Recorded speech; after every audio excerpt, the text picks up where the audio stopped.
langsung mengarah ku lagi. Oh berarti Bung Karno sanajan teu nyebutkeun ngaran.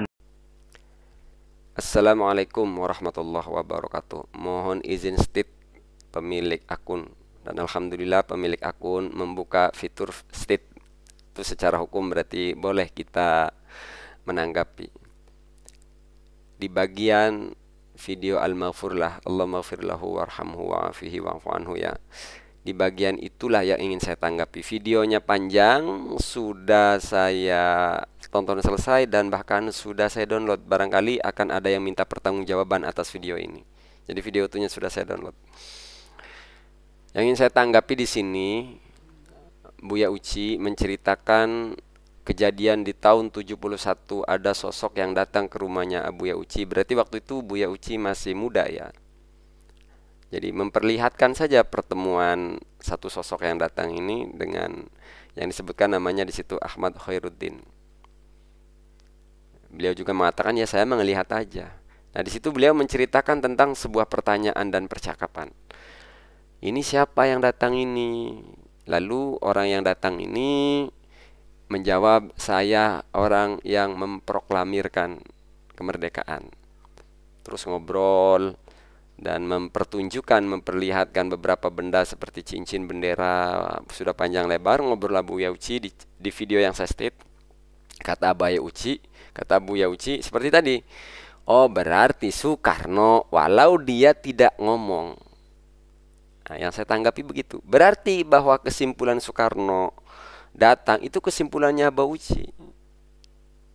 Bukan benar-benar wakilnya gitu. Realitanya ketika itu.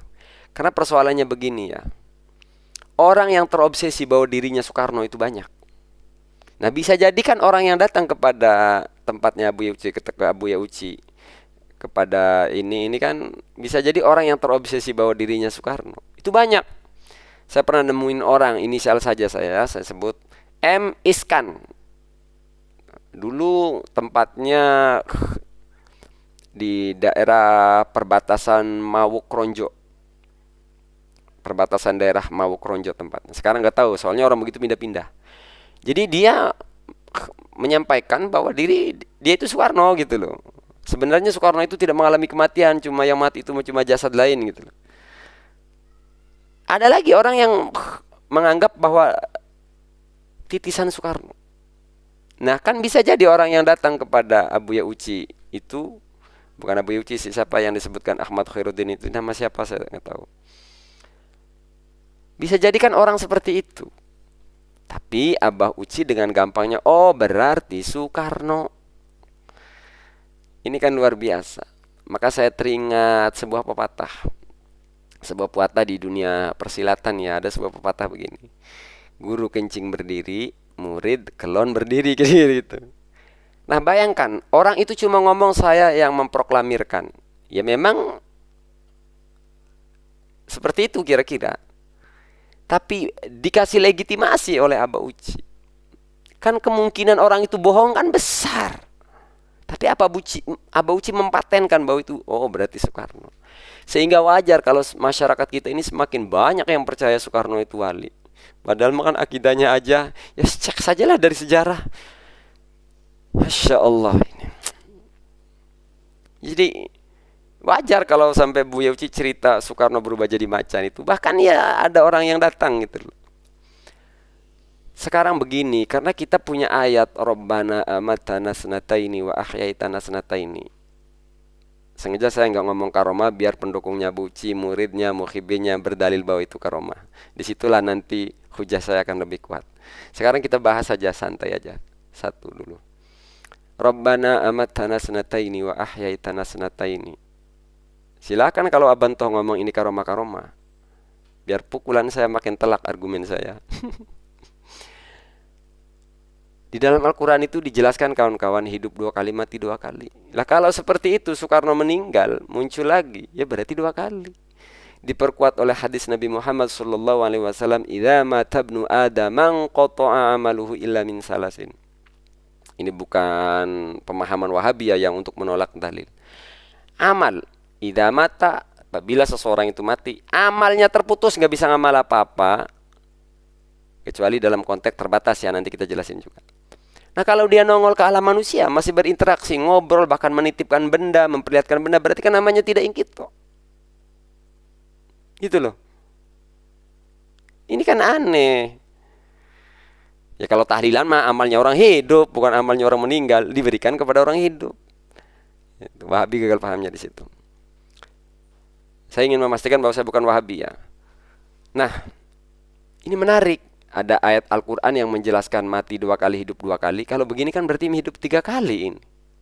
Nanti kiamat mati semua nih kan. Nanti ba'as hidup lagi. Oh piye to iki. Kalau misalnya di kitab-kitab tasawuf bahwa ruhnya para wali tetap bertasarruf, bal ahya'un inda rabbihim yurzakun, tetap ngamal rohaninya, yaitu di alam ruh kan gitu. Tidak sampai dibawa ke alam dunia diceritakan sespesifik ini gitu loh. Ini menarik.